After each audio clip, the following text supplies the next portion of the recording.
There's a renewed push to end subsidies on electricity in Nigeria. The chairman of the House of Representatives Committee on Finance, James Fadipe, says the government can no longer subsidize power. He made the comment during the budget defense of the Ministries of Finance and other financial institutions here in Abuja. Now, the acting managing director of the Nigerian Bulk Electricity Trading revealed that 705 billion naira is earmarked for electricity subsidies in 2025. Now, this drew criticism from lawmakers who questioned the increase from the 450 billion naira spent in 2024, especially in light of rising electricity tariffs in the country. All right, joining me now is Oyebode Fadipe, a former general manager at the Abuja Electricity Distribution Company, and also in our Lagos studios is energy law expert Oyebode Oni. Well, all right, okay, we'll move to other stories and okay, we have the two guests, I believe. Thanks for joining us. Good evening. Thank you for having me.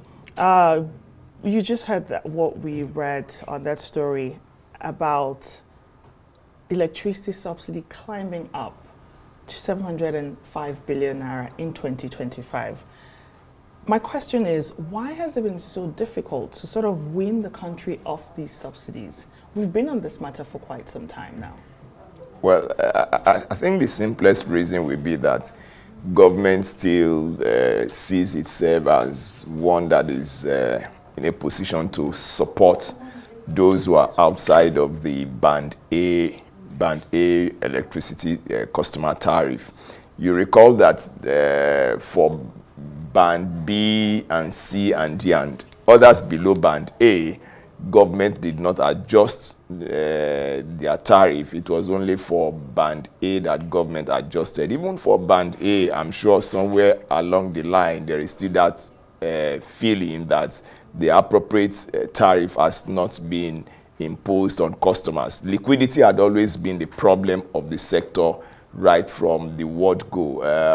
I walked into Transcorp this evening and the sound I heard is that of generating sets. I mean, imagine Transcorp on generator. And the reason is because Abuja Electricity is working with the Federal Capital Territory to relocate some poles. And that has taken about 2 weeks now.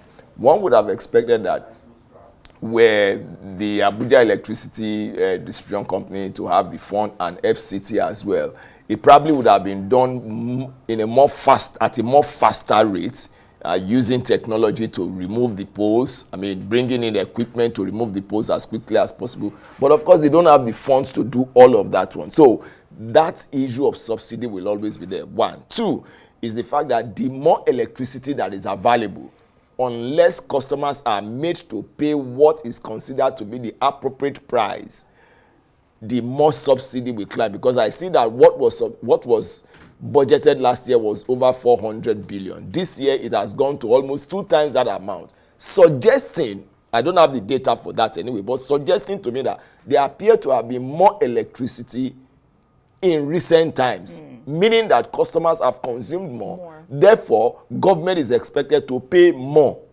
for the differential between the actual and the allowable cost.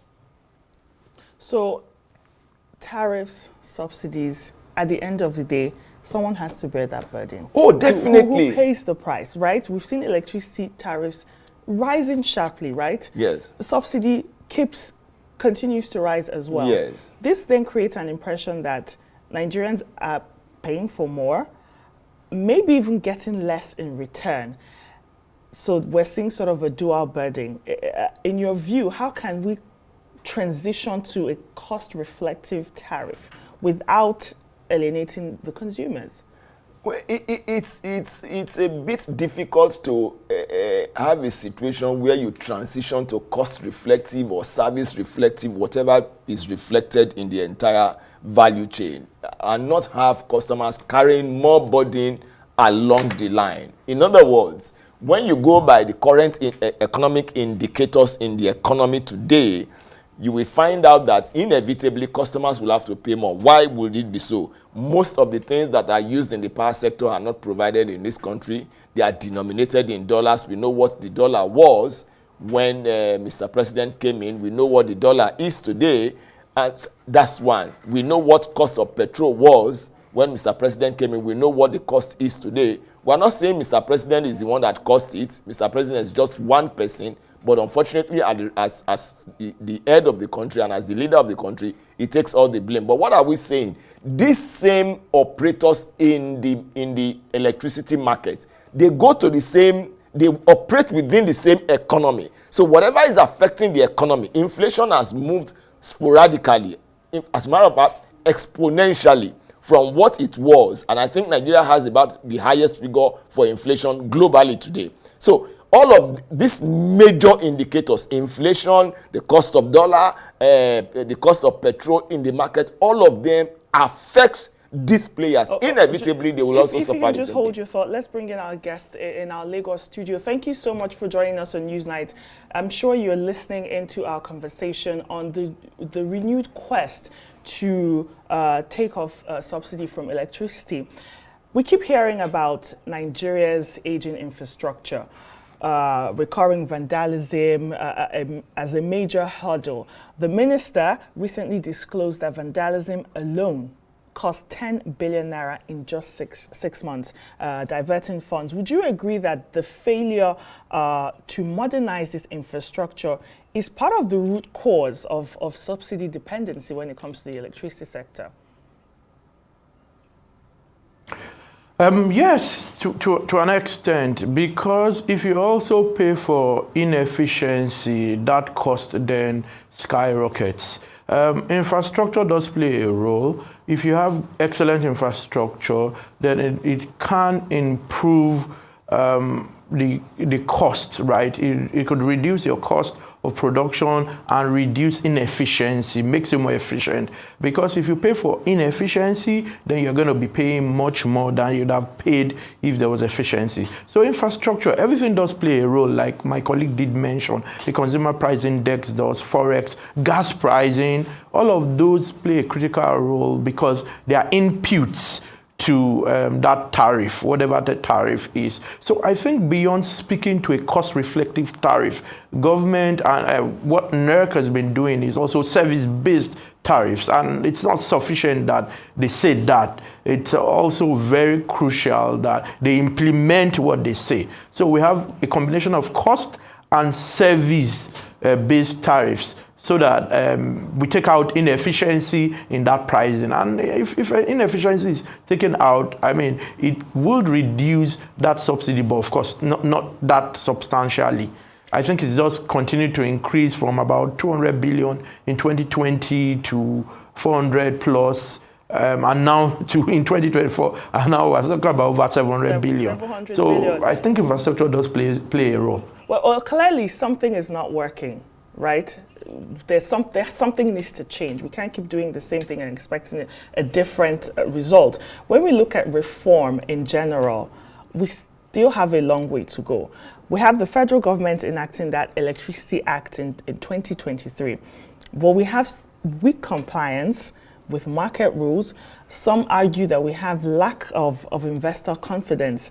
How do you envision this sort of legislation? Is it enough to deliver the reforms that we need? Okay, the law is a good law. It's got its challenges. One critical point is the fact that it allows subnationals to take over the electricity market, right? They can't take over regulating the electricity market within their states. So that law is supposed to play a critical role, and states are then supposed to then take over to the extent that they can. And I think that's the beauty of a federal system. There's no obligation, but you're encouraged to. So I think the law does play a role. But like everything in Nigeria, we need to think through implementation, right? We need to ensure that each state is then investor friendly, and investors consider those states friendly, because you then begin to place less emphasis on the national grid, place less emphasis on the center. And I think that's one thing this administration is trying to do, to ensure that there's more going to local governments, more going to states. And I've mentioned before, at some point, it will become an election point. If certain states don't have electricity, then they'll ask the governor who wants to recontest why he thinks he's succeeded if they do not have electricity. So I think that law is one of those points that help us improve the sector if implementation is properly done. And if we all ask the right questions, if we as citizens ask the governors the right questions. Mr. Fadipe, I see you nodding your head to some of the comments that he's making. I just want to get your thoughts on that. And also, now this discussion has come out again. If we're to phase out, what sort of immediate impacts and also long-term impacts should Nigerians brace for, especially when it comes to the most vulnerable population? We're not even talking about people in Fadipe right now. We need to talk about the most vulnerable people. Well, first and foremost, again, let me identify myself with what Dr. Oni has just said. I've seen an avalanche of states aligning themselves with the provision of the Electricity Act, which gives them the opportunity to bring in investors to invest in the power sector in Nigeria. I do hope that they will have the political will to go beyond just passing laws and then going ahead to say that this is what they want to do. I think at the last count, I think it was Ogun State. I don't know whether some other states have joined, but I think Ogun was the 10th state. I think Nasarawa has also joined and things like that. Now, talking about the ordinary man who needs electricity, the truth of the matter is that we are getting to a point where it may be a little bit very challenging to start looking at the ordinary man. It now has to be a case of who can afford electricity. I know that there is a plan the intention of the power sector is to come to the point where it's not a matter of ordinary man and the super rich or the middleman, but that electricity is available at any point in time. If you can pay, go and get it. If you cannot pay, available but not affordable. Yeah, that's a different conversation entirely. Availability and affordability, they are two different conversations. People are now saying, or players in the sector are saying, look, let's not look at the issue of tariff. Let's look at the issue of budgeting. How much are you budgeting for electricity at a particular point in time? Just like just like the telcos. If it is 10,000 naira credit I want to buy, and that's what I can pay for, I buy it. The moment I finish that credit, my phone goes off. So that's the kind of ideology that is being imported into the power sector now, that okay, whether you are in the village, whether you are in the city, whether you are in the top bracket of the city, how much do you want to budget? I have 10 million naira. The other day, I wanted to test my meter and I just paid for 1,000. I just bought electricity for 1,000 naira. It gave me 4.4 units. I was shocked.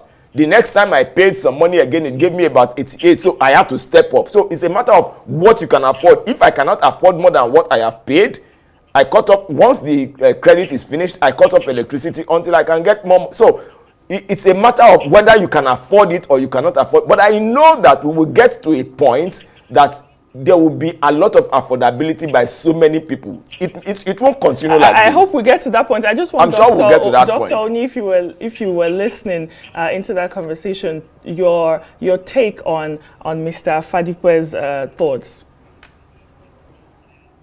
Yes, it's made a lot of sense. There's always that debate between access and affordability. For me, once it comes to the market, and I think the president is someone who is market-driven, he's somewhat capitalist and does have a measure of wanting to ensure that the poor is also reasonably taken care of. Now, there's always that debate, access and affordability. I think it's usually access first. If there's access, and then you have market competition, you can, in a sustainable manner, you can begin to have affordability. But one critical point we need to then discuss is even efficiency by users, such that we don't waste. If we can reduce waste, block leakages, even by consumers, you'd find out that you can better manage your cost. That said, I'm of the view that the average poor person in the Western world will be as miserable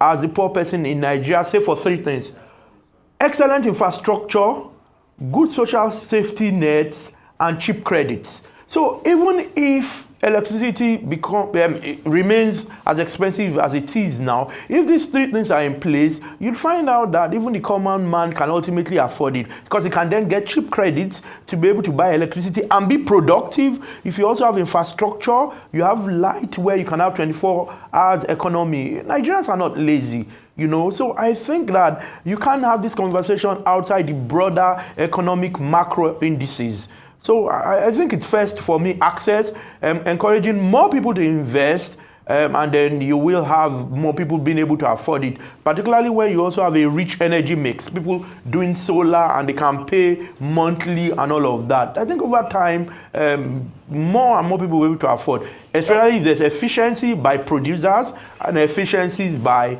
consumers. So we have accessibility, affordability, and efficiency. I think that's a good place to leave this conversation for today. Thank you so much, Dr. Oyebode Oni, who's an energy law expert, and Mr. Oyebode Fadipe, who's a lawyer and former power communications specialist. Thank you so much.